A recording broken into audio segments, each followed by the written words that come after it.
नमस्कार, मैं हूं कोमल शर्मा और आप देख रहे हैं न्यूज 21। शुरुआत करते हैं हमारे उत्तराखंड बुलेटिन की। खबर है, रानी पोखरी हाट बाजार में अनियमितताओं को लेकर सामाजिक कार्यकर्ता सुबोध जायसवाल ने पंचायत पर कड़ा सवाल उठाया है। उन्होंने बताया कि टेंडर की समय सीमा समाप्त होने से पहले ही टेंडर की नीलामी प्रक्रिया पूरी नहीं की गई।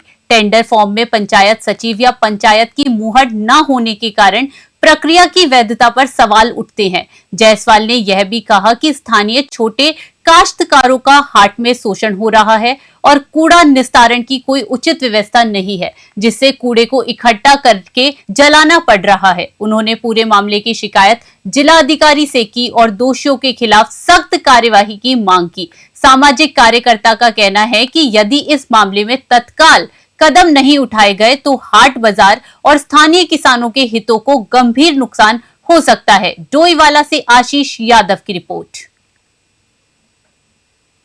3 दिसंबर थी तो कल प्रधान के द्वारा यहाँ पे अपना हाट की नीलामी के लिए पेपर के अंदर आउट किया गया कि भाई नीलामी होगी इसकी, जबकि इन्हें 1 हफ्ता पहले और पहले कर देनी चाहिए अगर हाट की नीलामी खत्म हो गई थी। मंगलवार की हाट का पैसा वो कहाँ गया, किसने करा? उस ठेकेदार ने, तो पिछली बार ठेकेदार ने करा नहीं।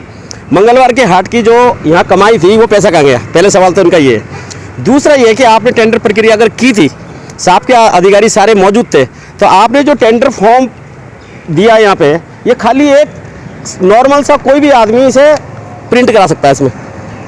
इसमें घपला हुआ है पूरा।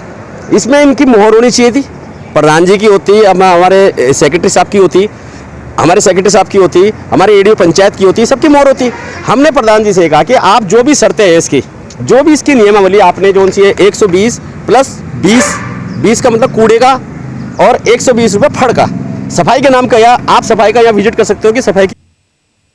भगवानपुर क्षेत्र के ग्राम शहीदवाला ग्रांट में अवैध कब्जा हटाने के अभियान के तहत प्रशासन ने बड़ी कार्यवाही की। मुख्यमंत्री के निर्देश और जिलाधिकारी मयूर दीक्षित के नेतृत्व में सरकारी भूमि पर बनी अवैध मजार हटवाई गई। उप जिलाधिकारी भगवानपुर देवेंद्र सिंह नेगी ने बताया कि कब्जा धारक श्रीमती नसीम बानो को पहले ही नोटिस जारी किया गया था। नोटिस के बाद कब्जा धारक ने स्वयं निर्माण हटाकर भूमि प्रशासन को सौंप दी, जिससे कार्यवाही के दौरान किसी प्रकार का तनाव या विरोध नहीं हुआ। जिलाधिकारी ने स्पष्ट किया कि सार्वजनिक भूमि पर अतिक्रमण किसी भी रूप में स्वीकार नहीं है और इस अभियान को सख्ती से आगे बढ़ाया जाएगा। राजस्व टीम की मौजूदगी में भूमि को पूरी तरह से मुक्त कर सरकारी रिकॉर्ड में पुनः दर्ज किया गया। हरिद्वार से तनवीर अली की रिपोर्ट। देखिए, हमें सूचना प्राप्त हुई थी कि भगवानपुर तहसील में शहीदवाला ग्रांट करके एक गांव है, वहां पर सरकारी भूमि पर अवैध रूप से मजार का निर्माण किया गया था और करीबन 120 वर्ग मीटर की ये भूमि थी, जिस पर उप जिलाधिकारी के द्वारा जिन्होंने अतिक्रमण किया था उनको नोटिस दिया गया। नोटिस देने के साथ ही आगे जब हमने पता लगाया तो आज ये जानकारी मिली है कि जो अतिक्रमण करता थे उन्होंने स्वयं ही उस मजार का जो स्ट्रक्चर्स थे उसको डिमोलिश करना प्रारंभ कर दिया था और आज शाम तक जो है वो कार्य जारी था। और हमने ये जो कार्रवाई करी है, ऐसी अन्य कार्रवाई में भी हमने देखा है कि लोग खुद से, हम जब नोटिस देते हैं तो जब उनको अतिक्रमण पता चलता है तो ये अच्छी बात है कि उन्होंने स्वयं ही अतिक्रमण हटा लिया है। और मैं हम सभी से अनुरोध करेंगे कि अगर आपने भी सरकारी भूमि पर किसी तरह का कोई अतिक्रमण कर रखा है तो उसको स्वयं ही हटा लें, क्योंकि हमारी ये जो मुहिम है माननीय मुख्यमंत्री जी के निर्देश में आगे भी कंटिन्यू रहेगी। सभी जिलाधिकारियों को निर्देशित किया गया है कि सरकारी भूमि हो या किसी विभाग की भूमि हो, ग्राम समाज की भूमि हो, वहाँ पर अगर अतिक्रमण पाया जा रहा है तो तत्काल विधिक कार्रवाई प्रारंभ करें और नोटिस। भारत सरकार की BIS ने नया सिस्मिक मैप जारी किया है, जिसमें उत्तराखंड को भूकंप के लिहाज से जोन 6 में रखा गया है। इसका मतलब है कि अब पूरे प्रदेश के पर्वतीय और मैदानी क्षेत्रों में भूकंप संवेदनशीलता एक समान मापी जाएगी। पुराने मैप के अनुसार प्रदेश के कुछ हिस्से जोन 4 और कुछ हिस्से जोन 5 में थे, जबकि अब सभी क्षेत्र में भूकंप रोधी मानक लागू होंगे। मुख्य सचिव आवास मीनाक्षी सुंदरम ने कहा कि बिल्डिंग बॉयलॉज में बदलाव के साथ भूकंप रोधी तकनीक से निर्माण कराना अनिवार्य होगा। पर्वतीय क्षेत्रों में 3-4 मंजिला और मैदानी क्षेत्रों में 7-8 मंजिला भवन बनाने की अनुमति होगी। आपदा प्रबंधन विभाग के सचिव विनोद कुमार सुमन ने बताया कि लोगों को जागरूक करना, स्ट्रक्चर डिजाइन और भूकंप बचाव प्रशिक्षण पर विशेष ध्यान दिया जाएगा। इस नए मैप में हाइड्रो पावर प्रोजेक्ट और अन्य इंफ्रास्ट्रक्चर निर्माण में लागत बढ़ सकती है। देहरादून से मोनू राजपूत की रिपोर्ट। देखिए, जो पहले पूरे देश को 5 जोन में बांटा गया था। उत्तराखंड का कुछ एरिया जोन 4 में और कुछ एरिया जोन 5 में था। अभी पूरे उत्तराखंड को जोन 6 में लाया गया है।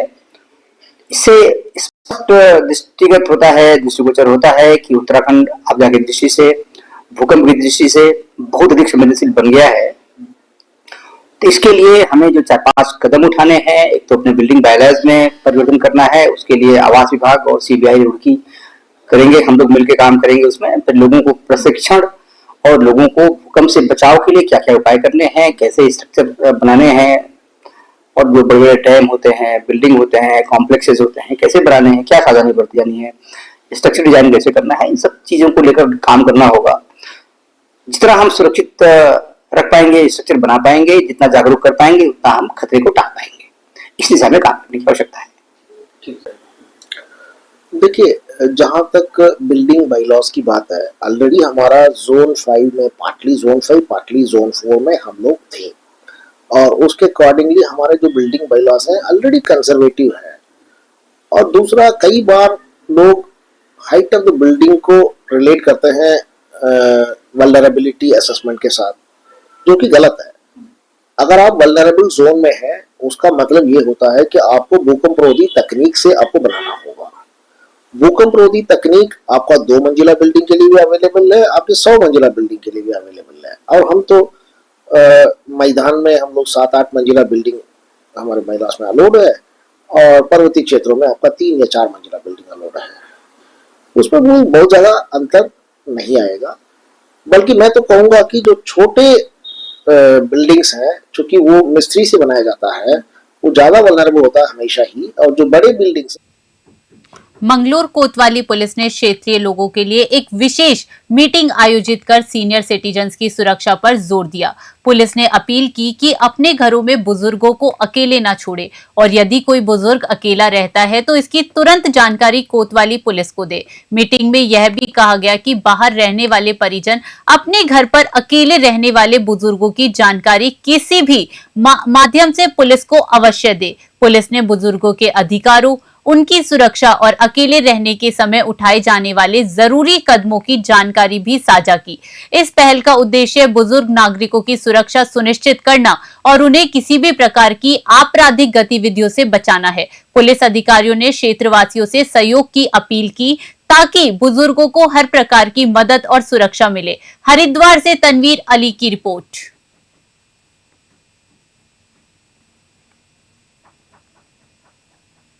वाली मंगलौर में सीनियर सिटीजन्स की एक जो मीटिंग और गोष्ठी का आयोजन किया गया है, जिसमें एसएचओ मंगलौर और बाकी जो हमारा स्टाफ है वो मौजूद रहा।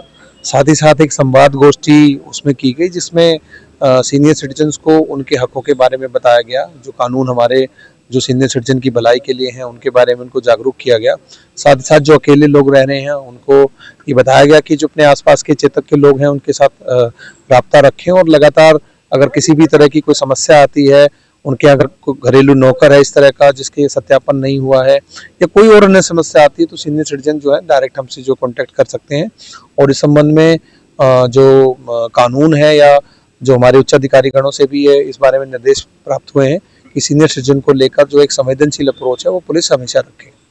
वाली मंगलौर में सीनियर सिटीजन्स की एक जो धराली आपदा को लेकर उत्तराखंड की राजनीति गर्मा गई है। उत्तराखंड कांग्रेस के प्रदेश अध्यक्ष गणेश गोदियाल ने राज्य सरकार पर गंभीर आरोप लगाते हुए कहा कि सरकार अपनी नाकामियों को छुपाने में लगी है और आपदा पीड़ितों की अनदेखी कर रही है। उन्होंने दावा किया कि सरकार केवल 38 परिवारों को प्रतिपूर्ति दे रही है, जबकि बाकी प्रभावित लोग अब भी उपेक्षा का शिकार है। गणेश गोदियाल ने सरकार पर सवाल उठाते हुए कहा, क्या सरकार सिर्फ अपना पेट पालने के लिए है या लोगों के दर्द को समझने के लिए? इसी बीच भाजपा नेता और दर्जा राज्य मंत्री कर्नल अजय कोठियाल के वायरल वीडियो ने मामला और गर्मा दिया है, जिसमें उन्होंने कहा कि धराली में अब भी 147 लोग मलबे में दबे हो सकते हैं, जबकि सरकारी आंकड़ों में यह संख्या 68 बताई गई है, जिसमें 25 नेपाली नागरिक शामिल है। देहरादून से मोनू राजपूत की रिपोर्ट।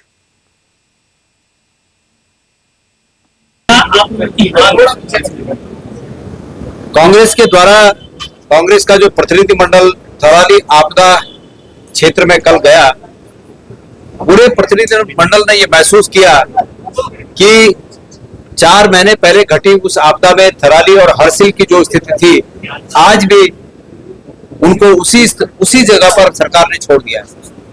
सरकार के पास काम करना तो दूर, सरकार के पास इच्छा शक्ति भी नजर नहीं आई कि जो कहीं पर स्टार्ट दिखाओ कि सरकार यहाँ पर इस काम को शुरुआत कर रही है, लोगों को दोबारा बसाने का काम कर रही है। लोगों की सख्त नाराजगी है कि उन्हें उचित मुआवजा नहीं दिया गया। जिनके आवासीय मकान नष्ट हुए उनको 5 लाख रुपए देकर अपने फर्ज की तीसरी समझ दी गई।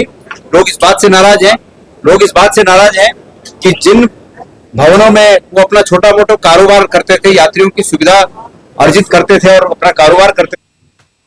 उत्तरकाशी में शीतकालीन यात्रा शुरू होने से पूर्व तैयारियों को तेजी दी जा रही है। यात्रियों और श्रद्धालुओं को बेहतर सुविधा प्रदान करने के उद्देश्य से मुख्य सड़क मार्गों पर ब्लैक टॉपिंग का कार्य तेज गति से किया जा रहा है। विशेष रूप से उत्तरकाशी, हर्षिल मुकबा और यमुनोत्री नेशनल हाईवे पर सड़क निर्माण और मरम्मत का कार्य प्राथमिकता के आधार पर चल रहा है। इसी क्रम में जिलाधिकारी प्रशांत आर्य ने दोनों धामों की यात्रा मार्गों को स्थलीय निरीक्षण किया। उन्होंने अधिकारियों को निर्देश दिए कि सभी निर्माण और सुधार कार्य तय समय सीमा में गुणवत्तापूर्ण ढंग से पूरे किए जाए, ताकि यात्रियों को किसी भी प्रकार की परेशानी का सामना न करना पड़े। जिलाधिकारी ने कहा कि शीतकालीन यात्रा राज्य के लिए महत्वपूर्ण है और इसे सफल व सुगम बनाना प्रशासन की शीर्ष प्राथमिकता है। उत्तरकाशी से सुमित कुमार की रिपोर्ट।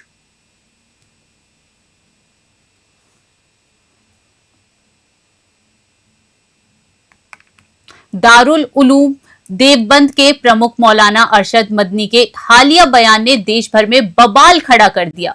सुप्रीम कोर्ट की न्यायपालिका और वंदे मातरम पर दिए गए विवादित वक्तव्य तथा जिहाद जैसे शब्द के प्रयोग पर हिंदू संगठनों ने कड़ा एतराज जताया है। मौलाना के बयान को अपमानजनक और भड़काऊ बताते हुए हिंदू संगठनों ने इसे राष्ट्र विरोधी करार दिया है। इसी को लेकर देहरादून में हिंदू एकता परिषद के कार्यकर्ताओं ने जिला मुख्यालय पहुंचकर जोरदार प्रदर्शन किया। इस दौरान कार्यकर्ताओं ने नाराजगी जताते हुए एसडीएम को ज्ञापन सौंपा और मौलाना मदनी के खिलाफ राष्ट्रद्रोह और धार्मिक भावनाएं भड़काने की धाराओं में मुकदमा दर्ज कर तत्काल गिरफ्तारी की मांग की। हिंदू एकता परिषद के राष्ट्रीय अध्यक्ष नीरज रस्तोगी ने कहा कि वंदे मातरम का अपमान किसी भी कीमत पर सहन नहीं किया जाएगा।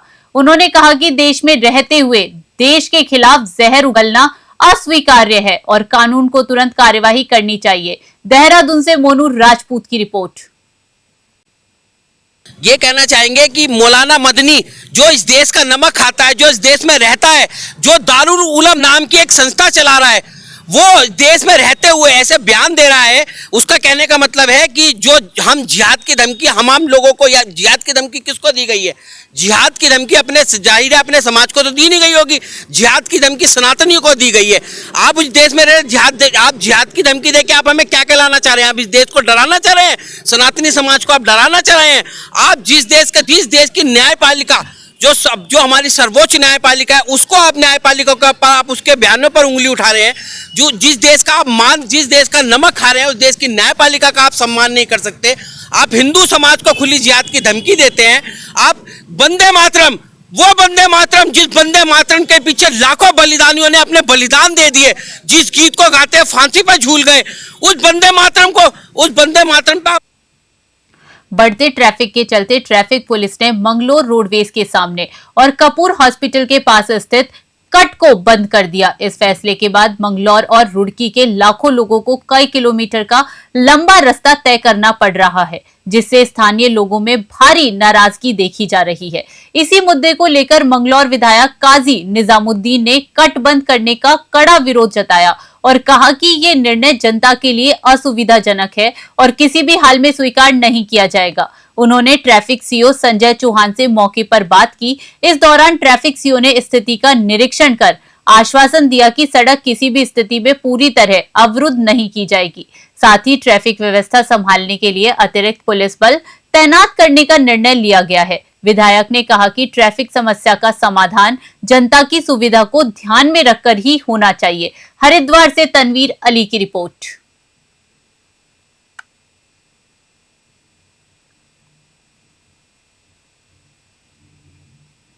ट्रैफिक सीओ हैं, ट्रैफिक इंस्पेक्टर हैं। रात मेरी एसएसपी हरिद्वार से काफी लंबी बात हुई कि ये कट मंगलौर में बंद कर दिया जाता है, ये कोई हल नहीं है। यहाँ पर मैन पावर बढ़ाएं, यहाँ पर जवान कांस्टेबल जितने भी हो, होमगार्ड हो, कुछ भी हो, ट्रैफिक पुलिस हो, यहाँ पर बढ़ाएं और थोड़ा थोड़ा पीछे ट्रैफिक रोकते हुए यहाँ पर रेगुलेट करें। लाल बत्ती लगाने को कहें तो हम लाल बत्ती हम लगवा देंगे, नगर पालिका लगा देगी, हम लगवा देंगे, लेकिन मंगलौर को दो हिस्सों में पूरब और पश्चिम में ना बांटा जाए। और अगर कट बंद करना हल है तो आप देखिए कट बंद करने के बाद भी ट्रैफिक बदस्तूर जाम है, तो फिर इसके मायने कट बंद करने से भी ट्रैफिक सही नहीं हो रहा। तो इसको तो रेगुलेट करने की जरूरत है। यहाँ पर मैन पावर बढ़ाई जाए, पुलिस के जवान यहाँ पर बढ़ाए जाएं और उनको ट्रेन तरीके से के को लेकर क्या निर्णय लेने वाले हैं?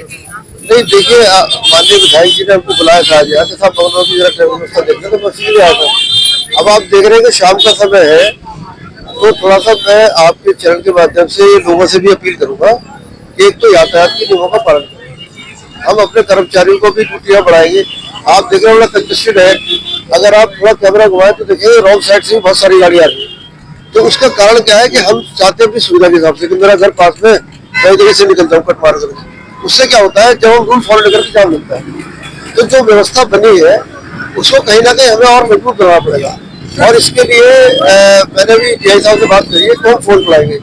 दूसरा, जो ये कस्बे में जाने के रास्ता मैंने कहा बैरियर ला के और रस्सी के माध्यम से उसको रोका जाएगा लोग, क्योंकि सबको जल्दी रहती है निकलने की, उस चक्कर में जाम लगे। राजकीय बालिका इंटर कॉलेज में यूनिफॉर्म सिविल कोड विषय पर कार्यशाला का आयोजन किया गया। कार्यक्रम का शुभारंभ मुख्य अतिथि नगर पालिका अध्यक्ष डॉक्टर सरस्वती खेतवाल ने किया। उन्होंने कहा कि उत्तराखंड देश का पहला राज्य है जहां यूसीसी लागू हुआ है और अब विवाह, तलाक, गोद लेना और संपत्ति जैसे व्यक्तिगत मामलों में सभी नागरिकों के लिए एक समान कानून लागू होंगे। कार्यक्रम में अधिवक्ता संगीता टाकुली ने बताया कि 26 मार्च 2010 के बाद हुए विवाह का पंजीकरण अनिवार्य है तथा 27 जनवरी 2025 के बाद होने वाली शादियों में 60 दिन के भीतर पंजीकरण करना जरूरी होगा। आंगनवाड़ी कार्यकर्ताओं ने यूसीसी पर आधारित नुक्कड़ नाटक से जागरूकता बढ़ाई। स्वस्थ बेटी उज्जवल भविष्य विषय पर डॉक्टर प्रेमा फकलियाल ने छात्राओं से मासिक धर्म, पीसीओडी, अनीमिया और गर्भाशय कैंसर पर चर्चा की। नैनीताल से ललित जोशी की रिपोर्ट।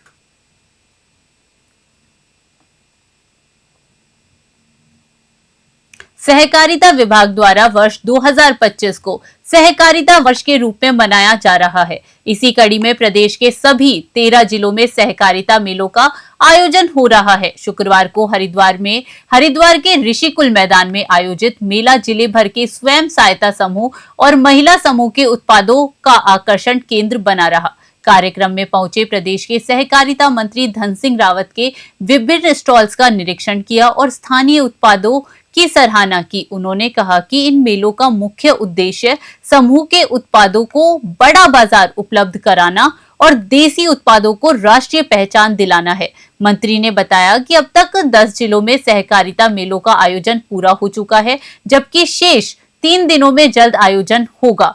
कार्यक्रम का भव्य समापन देहरादून में किया जाएगा, जिसमें केंद्रीय सहकारिता मंत्री की भी उपस्थिति तय मानी जा रही है। इन मेलों से महिला सशक्तिकरण, रोजगार और स्थानीय अर्थव्यवस्था को बड़ा लाभ मिलने की उम्मीद है। हरिद्वार से तनवीर अली की रिपोर्ट।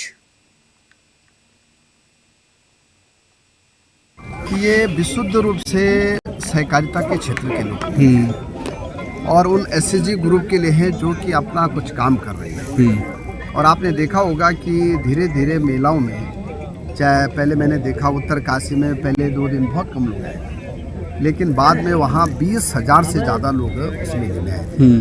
तो हमारा जो टारगेट है कि लगभग 3 लाख लोग मेलों में आ जाएं। अभी तक 2.5 लाख से ज़्यादा लोग हमारे मेलों में आ चुके हैं और अभी 3 जिलों के मेले अभी शेष हैं। मुझे आशा और विश्वास है कि लोग इसका पूरा भरपूर उपयोग करेंगे। उत्तराखंड बुलेटिन में फिलहाल के लिए इतना ही। देश विदेश की बड़ी खबरों के लिए बने रहिए News 21 पे। नमस्कार।